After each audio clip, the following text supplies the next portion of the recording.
Hello, everybody, and welcome to the Under the Truck podcast, now finally servicing the world's most populous nation after 20 years of neglect. Oh yeah. Welcome everybody. How we all doing? That's the thing though. I'm Max, he's Austin. Austin, I'm talking about how the big announcement of Sun and Moon is that now it's available in Chinese. And I'm like, wait, China is the most populated country in the world. You're saying Pokemon wasn't already available in Chinese? Why is that? I just I didn't realize that. Yeah, kind of an error on Nintendo. I never really thought about that. I was looking it up. It doesn't look like Japan and China have like bad trade rules or anything. Yeah, so I don't know. Yeah. So little fun thing, guys. Yeah. Pokemon Day has passed by the time we're recording this. We had the big announcement of Pokemon Sun and Moon, which is awesome. Yeah.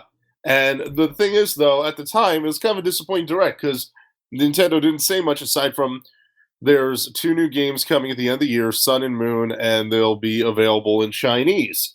But the reason Nintendo didn't announce everything on their Nintendo Direct is because they gave us a bunch of the information. See, Austin and I... Darn right they did. Yeah, the thing is, and this is totally obviously true, my uncle works at Nintendo. And my dad works at Nintendo, so, you know. Exactly.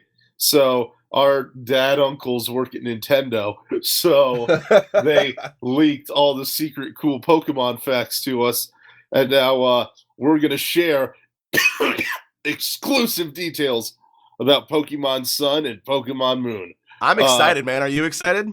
Yeah, Austin and I are going to take turns revealing the stuff. You go first, buddy.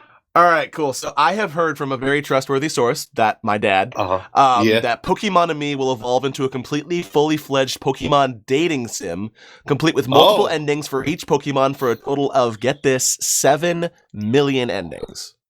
Does that mean that people will finally be able to romance their Gardevoir like all of that horrible 4chan art? And they will actually be able to romance a Garbodor as well. So. My goodness. Yeah. I don't know if I'm ready for that, Austin. I to me, it's a dream come true. So, you know. I bet Lopunny is very tsundere. I can imagine. Yeah. And Gardevoir is probably very dandere. All right. Well, I've got some plot details here. Oh. You know how every generation the Pokemon professor is named after a kind of tree? Yeah. Well, this generation's got a really interesting one. His name is Professor Dragonblood, and he's a hulking, one-eyed brute of a Pokemon professor who captures Pokemon by punching them into submission. Really? That sounds wonderful. I'm excited for that. Yeah, I'm not saying that he is or isn't the Elite Four champion or post-game boss like Professor Oak was supposed to be in the original games, but I wouldn't be surprised. And it's not his Pokemon team, it's just, I feel like maybe you gotta go up against it. I'm just spitballing, though. No one's told me that yet. And just I think your Charizard versus his fists or whatever. I think that would actually be a really, interesting move. And it actually kind of goes a little bit with the thing that I have to say next. I heard that there's a really good chance that the game is actually going to be rated M for mature. With Pokemon being 20 years old, it would only make sense that the series would mature with its fans. And I mean, it's a bit of a jump, but like we've seen it, over the years, like the villainous threats got bigger and bigger. And then in, Black and White, they had, like, Ed and all this stuff about, like, really analyzing the themes of, like, is it ethical to make Pokemon fight and stuff? And PETA and all that, yeah. Yeah, they've really come a long way. Plus, spin-off games, like the GameCube games were much darker. I'd say they're jumping straight over Teen to M. Yeah, I thought that was kind of a weird move, too. But I mean, if you're gonna go big or go home. So Yeah, but I guess it's just gonna be, we're gonna have one of those things now of parents going to stores buying the new Pokemon game for their kids and not knowing. It's gonna be a lot of complaints on to GameStop and such. Yeah, so hopefully, they direct their hate to the right people, and by that I mean, GameStop. But yeah, Yeah. But when they go to GameStop, I found out, because so far we've only the logos, but you know what's going to be on the front of the box? What's going to be on the front of the box, buddy? It's not new legendaries. Oh. No, instead of box legendaries in this game, Sun version will have the new Mega Soul Rock on the box, and Moon version will have the new Mega Lunatone. And these will be incredibly powerful Pokemon that they trade in their psychic typing for a brand new typing. And that's called Cosmic type. They're going to retcon a few Pokemon into that, like all the alien ones, Clefairy, Clefable, Deoxys, and, just everything is going to change. You're going to, you remember the Delta episode in Omega Ruby and Alpha Sapphire where you went to space a bit? Absolutely. I feel like there's going to be a lot more of that. I can definitely see where you're going with that. Mega Soul Rock and Mega Lunatone are going to have a lot to do with it. Yeah, I can definitely see that. I guess depending on, which version you'll be able to ride that one up into space or something like that. I think that'd be a lot cooler than riding them as a boss, kind of. Mega Lunatone is going to try and eclipse the sun. Ooh. And Soul Rock is going to try and eclipse. That makes sense. Yeah. Yeah. Well, while, Soul Rock and Lunatone are going to be on the boxes, the actual legendaries now, I think this is actually pretty cool. Mm-hmm. One seems to be heavily based on Ra from Egyptian lore, which makes sense because Sun version. And yes. The other legendary, now, I think this is actually a wonderful move. It's going to be just the Moon from Bear in a Big Blue House. The Moon from Bear in the Big Blue House, the one that... So, does that Moon know Sing when you catch it? Absolutely. Wow. And that's all it knows. That's all it can learn. Wow, that's bold. I thought Nintendo was going to try and go for some cross-promotional thing and put in the Moon from Majora's Mask, but everyone would have seen that coming. Oh, yeah, that would have been, just like a total... That's like such an obvious money grab. If there's one thing that Nintendo is known for, it's always keeping things fresh and new and not at all the same all the time. And that's absolutely a really good way for them to continue that storied tradition of exactly what Nintendo is known for. Yeah, Anyway, speaking of the legendaries, we got the reveal of that one. Our first look at what might be Gen 7 Magearna. Oh, yeah. Like the 500-year-old clockwork-looking Pokemon. But a lot of people noticed something interesting, which is that the bottom half of Magearna kind of looks a little bit like a Pokeball. Oh, yeah. I, did some digging. I called my uncle. He let me into the company's secret file room. He stood lookout outside. It was awesome. Oh, yeah. And I discovered that Magearna is part of a new way to capture Pokemon, where if you're out of Pokeballs, but have Magearna in your party, you can use Magearna like a cudgel and beat it against the other Pokemon and capture the other Pokemon in Magearna.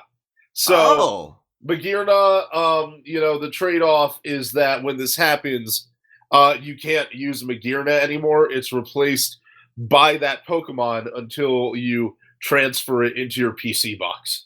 Interesting. Now that I think that's that just sounds very classy.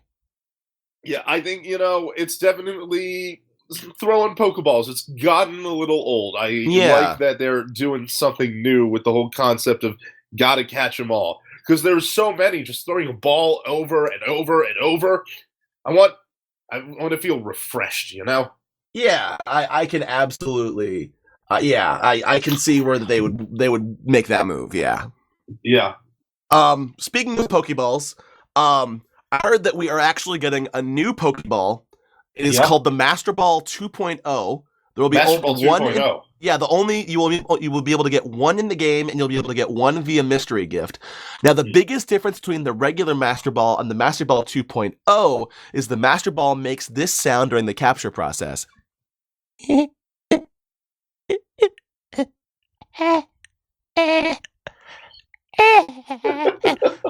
And I think that's going to be really, really fun for everybody. What is that sound supposed to be exactly? Is it like processing? Is it a download thing? Like what? No, it's the mice inside giggling while they tickle the Pokemon into submission. That's how Pokeballs work? Yes, exactly. I didn't know that. Well, that's how the Master Ball 2.0 works, at least. Wait. Oh, so what's the Master Ball 2.1? Just one mouse?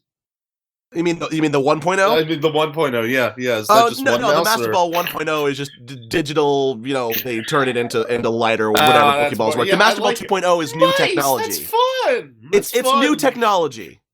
It gives a new meaning to the term mousetrap. Yeah, there you go. Yeah. But because I was just talking before about how like it gets kind of boring trying to catch Pokemon all the time, but yeah, absolutely. The other way people have always gotten Pokemon is by breeding, and who's everybody's favorite breeding Pokemon? Ditto. Of course. So here's the thing, though. Ditto. There are some people that use Ditto competitively. I guess I get that. Like it changes things up. It keeps things fresh. Like you copy your enemy. You do some cool new things. It's kind of like hitting the random button in a fighting game on character select. Basically. But a lot of us, just leave Ditto in the daycare, put in a Pokemon we wanted to breed with, take that Pokemon out, put in a new one, da-da-da. In this game, though, they're changing it up a bit and it's only with Ditto. If you overbreed with Ditto, leave it in the daycare too long, never use it for anything else, it will revolt. And all of the Pokemon that have bred and hatched as a result of your Ditto breeding will revolt alongside of it. And you'll have to fight every Pokemon you've bred and Ditto in one big, long 100-man battle. That is a very, very nice touch. I think that's actually going to be really cool. It's going to say some big things. It really adds some story choice, and it gives the Pokemon more personality. Yeah, and it adds kind of like a modern flair to it. It's great for the current generation. Yes. Yeah, it really goes well with that M rating you were talking about earlier. It's like Dragon Age in Pokemon. And yes, and speaking of things that are revolting, I heard that Garbodor is getting a Mega Evolution. Oh, God. This is actually coinciding with the 3DS's new Smell-O-Vision update that is getting rolled out in a couple weeks. A lot of reports are coming in saying that it's revolting yet endearing, which is something that I can personally identify with. You know what?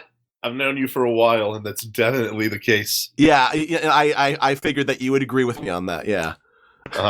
It's actually funny that you mentioned new 3DS technology and capabilities. Because I've been told, my uncle told me that the tech guys are working on hard light 3D. Oh. So if you turn your 3DS's 3D up all the way when you're in a Pokemon battle, how usually if the enemy Pokemon attacks and it misses, the animation doesn't play? Well, here, the animation will still play, but if it misses and you have the 3D on, it comes out of the screen and hits you in the face. Oh, no, so that's marvelous. Stakes are higher. It gets the player involved. It's kind of like, that episode where Ash is in the gym battle and he gets shocked every time his Pokemon are hurt. Wasn't that an episode of Yu-Gi-Oh? Yeah, that's every episode of Yu-Gi-Oh! And Digimon. Yeah, exactly. And Monster Rancher. It's like fantasy, the eternal dream of suffering along with our servile monsters. Yeah, I can absolutely see that, yeah. I heard that's what really pushed it over into the M rating, actually. Oh, yeah, and I think that this next one will actually most definitely help with that M rating. Now, this one, my dad just kind of heard some just a little whispers about, but supposedly Game Freak is getting together with Team Ninja to bring realistic breast physics to the Pokemon universe, supposedly spanning everyone from Nurse Joy to Jinx to Machamp. And I'm not entirely sure how I personally feel about this. It really seems like kind of a money grabber, but I do trust Game Freak with this. And who knows, it might be the long-needed step that we've needed to go in the right direction towards bringing some realism to this franchise. It's definitely a controversial choice, but, I think in the long run, this could be something that works. Yeah, it's just sometimes with art, you got to push boundaries, and sometimes pushing those boundaries means doing what the rest of the video game industry has been doing for 15 years. Yeah, absolutely. Yeah, and I've got another bit of info here about kind of player interactivity. Oh, so you know how we've had like Pokemon contests and musicals and stuff. Oh yes, absolutely. Well, in this game, instead, what it does is it has kind of like a much more skilled player one-to-one interaction. It's a new mini game called Pokioki. It's karaoke with your Pokemon, and you just have to scream rhythmically into the microphone just as loud as you can.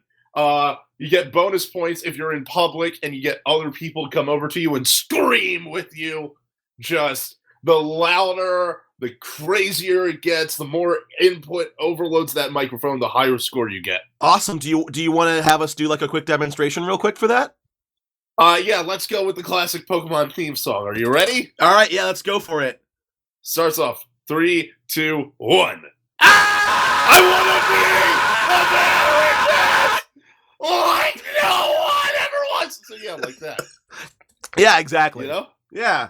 It's a real charming aspect. I think, and it's nice because even if you can't get the game for your kids because of the M rating, you can still invite your kids over to participate in that bit. And yeah, absolutely. I think that'll be a great. You can scream together, and you can scream together with your kids anywhere, at the dinner table, at the park, on the public bus, at a fancy restaurant. And really, that's what Pokemon is all about. It's about bringing families together. And that hits me right here. You can't see where I'm hitting, but I'm hitting my heart. Yeah. Yeah. Yeah. And while we haven't heard much plot-wise about these games, we have been given a little bit of context clues in the trailer, and I think it's pretty safe to assume that the game will be taking place during the American Civil War. Now, I don't think it'll be taking place in America, mind you, but I think it will be concurrent to the Civil War. Oh, really? Yes. So, what? It's like France during America's Civil War? Like a return to Kalos or whatever? I think a little bit more like Antarctica during the American Civil War. Oh, wow, really? Yeah, I think so. That's almost kind of a useless thing. I don't know if they're getting much news in Antarctica. I don't think so either, but it could. I think it could be great, honestly. Do you think maybe like Abraham Lincoln is a secret boss fight? I think so, yeah. Oh wait! Wow, that would be. Oh wait, hold on. I'm getting some news real quick. Hold on. Oh, it actually turns out that was a mistranslation on my part. I'm sorry. Turns out the game will actually be taking place alongside Captain America: Civil War as kind of like a side story. I think that'll be interesting. Yeah. Oh, MCU tie-in. That's great. Yeah, I think that'd be awesome. Maybe we'll finally get a Stan Lee cameo. Oh man, imagine if Stan Lee was the Pokemon League champion. That would be amazing. That would hit me. Yeah, that would hit me right exactly where I was hitting before. Just the human heart. Yeah, absolutely. Yeah. So here's a new thing. A very special thing. You know how a lot of games come with like physical bonuses and goodies and stuff now? Oh, absolutely.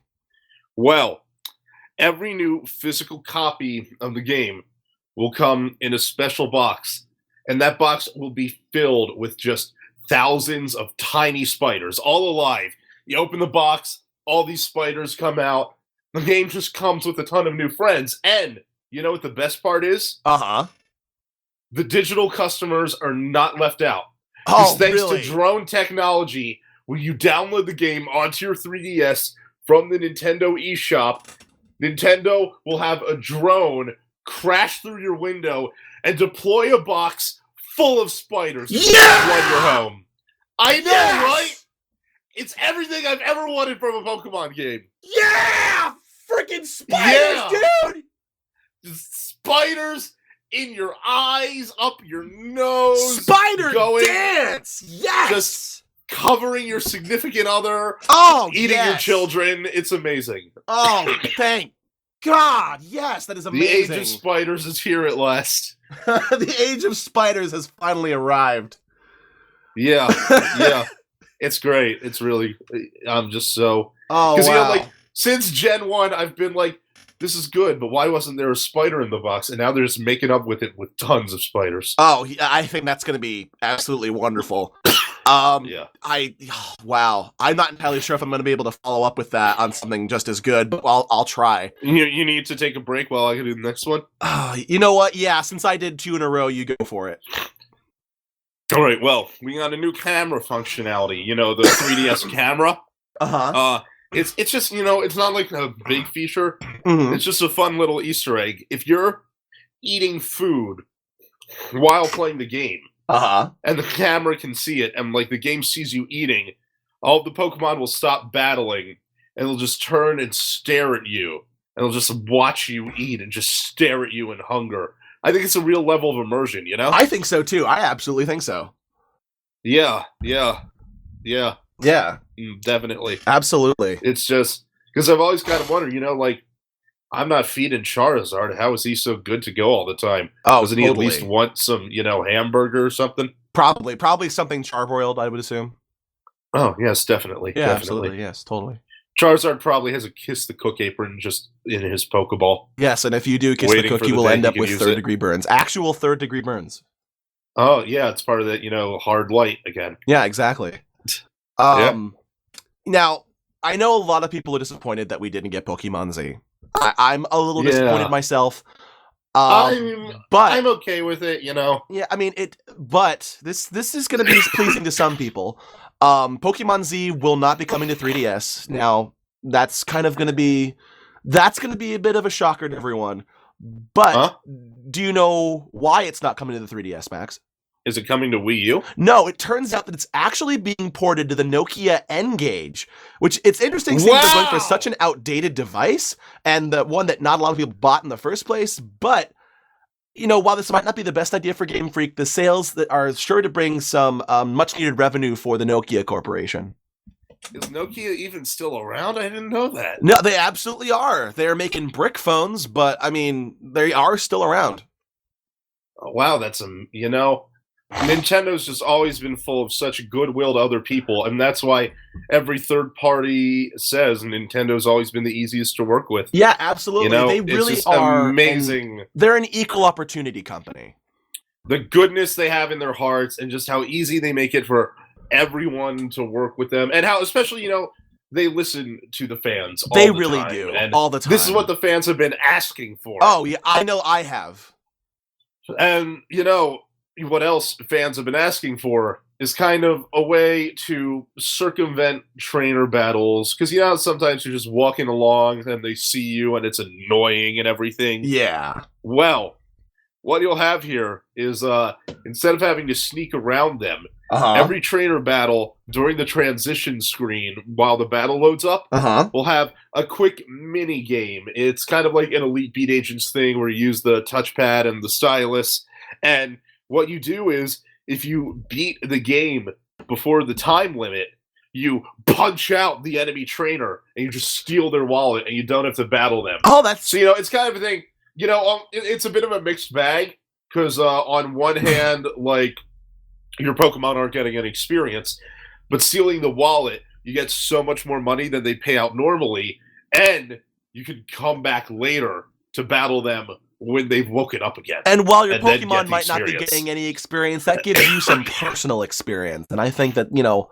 that's also what Pokemon's all about, is like making you grow as a person.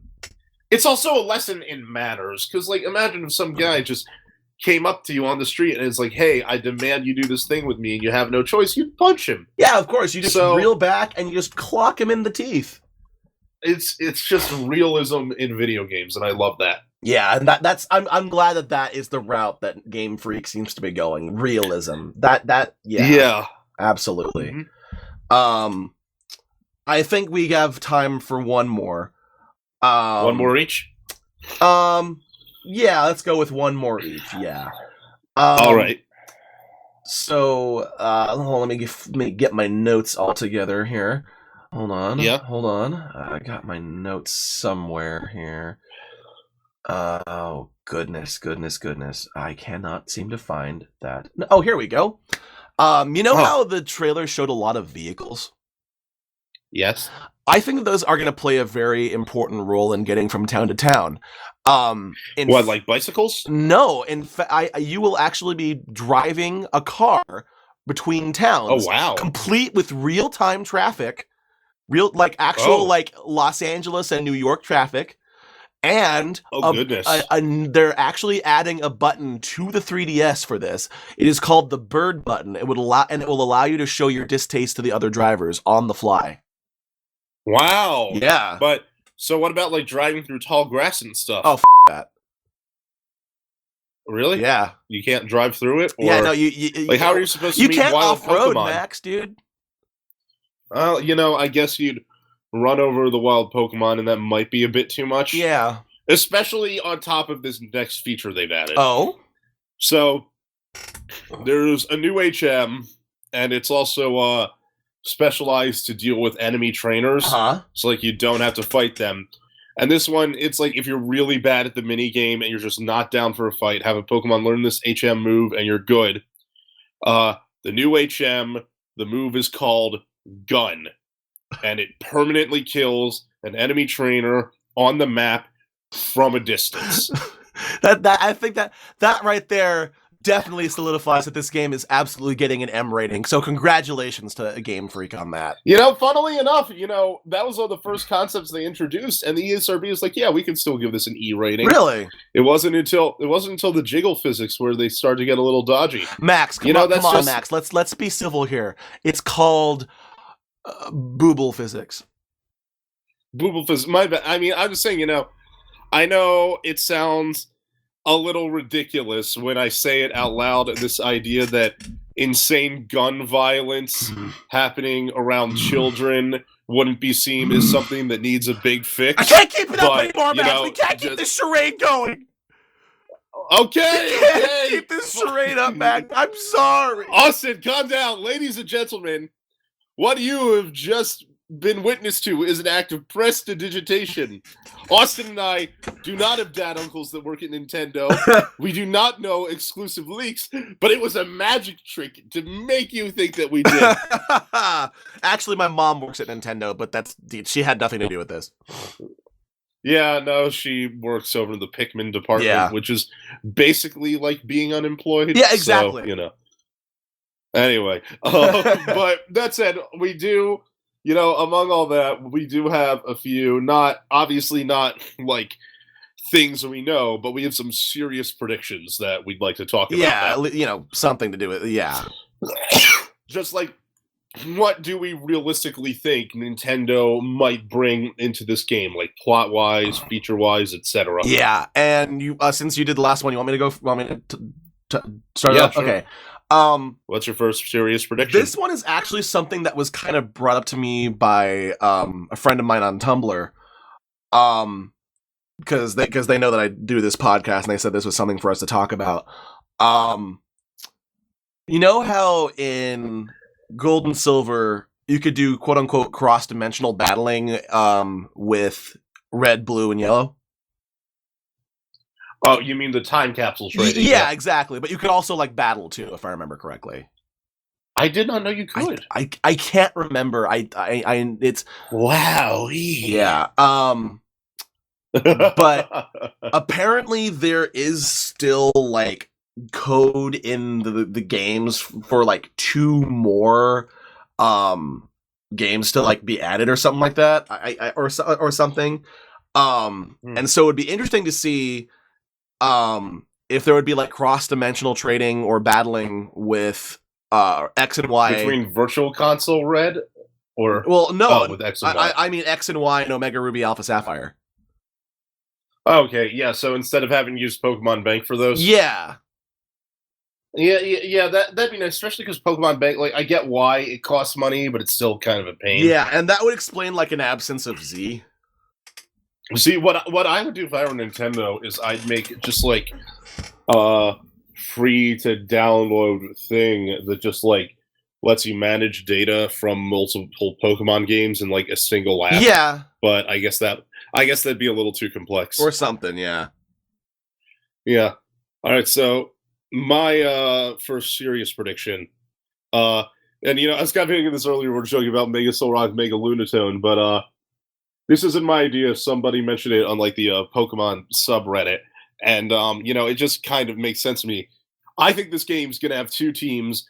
One's gonna be a team that wants to make it daytime all the time, and one's going to be a team that wants to make it nighttime all the time. That would make sense. Now I know that'd be I know that'd be a rehash of Generation 3, and especially compared to some of the other stuff we've had, it'd be a little lame. So I'm hoping there's like some bigger twist there, but that's kind of, I can see that happening. And I can actually see like them releasing like legendary sun and moon legendaries to like eclipse the opposite celestial body. Oh yeah. So like the Earth is in a constant state of day or night. I mean, like that kind of be like, that'd be a really cool way to do it. Yeah, but I mean, yeah, the sun one, and that would obviously be very similar to like Groudon with his drought thing.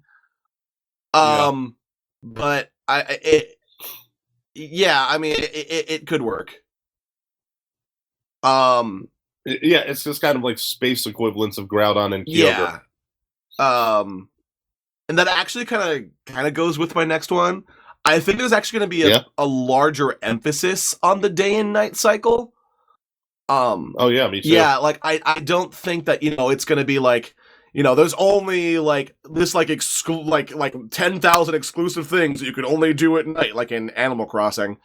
But I think that there's going to be a lot more like nocturnal Pokemon. We might get a couple like nighttime events. I don't think they're going to do any like, you know, like after midnight stuff, because that's not their target audience. It's really, but no. Yeah, and I think that maybe in Omega Ruby and Alpha Sapphire, like the day flying and the night flying, how there was like subtle like differences between the two. I think there might be a little bit more subtle differences between the day and night in this one. All right, see, my next prediction is actually heavily tied to that. I think that the version exclusives in this game are going to be time locked. So like Sun version will have exclusives, and you can only find those exclusives during the daytime. And Moon version will have version exclusives you can only find during the nighttime. That would be cool. And I think that'd be, because here's what I figure. Here's what I figure, honestly. And like, even if maybe the games have slightly different events, and you know, I figure whichever version of the game you get, it would make sense to cater to that game's audience. People who get Moon, like the Moon, like nighttime, want cool stuff to happen at nighttime. And, you know, the big thing is that you just have to, like, jam-pack a lot, like, more hours because of how night works and everything. But, you know, I think it'd be worth it. It's like, I remember, you know, Gold and Silver, like, I had a strategy guide or something that, like, told me you can only catch Mischievous at night. And, like, I remember you could only catch Hoot at night and everything. And the night-locked Pokemon were the coolest thing to me as a kid. Here. When they first introduced the day-night mechanic, because I just like that. It adds another layer of exploration. I intentionally set my game as clocks tonight. And I think it would cater more to the kind of people that buy a game called Sun or Moon. Yeah. All right, what's your my last one? Now this is other stuff that I've heard just kind of like speculated, and I can see where they're coming from. Yeah, I think the next game is going to be in some kind of tropical environment. People are saying it's going to be based heavily on Hawaii, but I think like any tropical environment would go like really good with this one. It's funny because after the trailer came out, and I'm not saying I have any evidence to prove this. This is just like a thought that kind of occurred to me. I was like, you know, it'd be neat if this game took place in Hawaii. So I kind of find it kind of funny that other people seem to think that. That's a general consensus, yeah. Yeah, I mean, I guess, you know, my big thing is just that, like, I like the games having sort of, like, variety. Like, I like crossing deserts and mountains and stuff, and I feel like a tropical island thing might not have all that. But yeah, and it probably, you know, we wouldn't have, like, a snowy area, but... You know, we'll see how it all goes. You know, we could be completely wrong. That's why this is all speculation. And my final thing, Amiibo support. I think the way I see it, there are two possibilities, and these are not mutually exclusive concepts. Pokemon Amiibo could get you like a special version of that Pokemon that like has a unique moveset or something. So like you could get like special amiibo Charizard, special amiibo Pikachu, whatever. The other thing is that the non-Pokemon amiibo can be scanned as like costume items for your trainer and bringing back the dress up and character customization. Oh, from X and Y. So like you could get like so like you could scan Mario amiibo, get a Mario hat for your trainer. Because that's kind of the interesting thing to me is that more than any other series, Pokemon is the one that's always kind of felt like an isolated microcosm in that aside from having Nintendo's consoles in the world of the game, it doesn't really tend to reference other Nintendo games that much. You know how like Ocarina of Time, you can look through a window and see like pictures of Mario and Yoshi. Oh, of course. Like Link in the Mario RPG, Legend of the Seven Stars, and Samus. Samus. So it's just, I think it'd be neat, like if you get like Wario's biker outfit or whatever from an amiibo. That'd be cool, yeah. And I feel like, because I feel like Nintendo has this, you have the new 3DS that has the amiibo functionality and all the scans and junk. You have to do something. Oh, yeah. And I feel like they will. And I have 6 amiibo that are just kind of, collecting dust right now, so I definitely use them on the Pokemon games. Yeah, no, definitely. All right, so thank you for listening to an incredibly facetious episode of Under the Truck. Hopefully we'll have some more faceticism in the future. Yeah, and hey, Austin, I know the perfect way to end this. How are we going to end it, buddy? Take out Genesect and have it use HM gun. Oh, good night, everybody.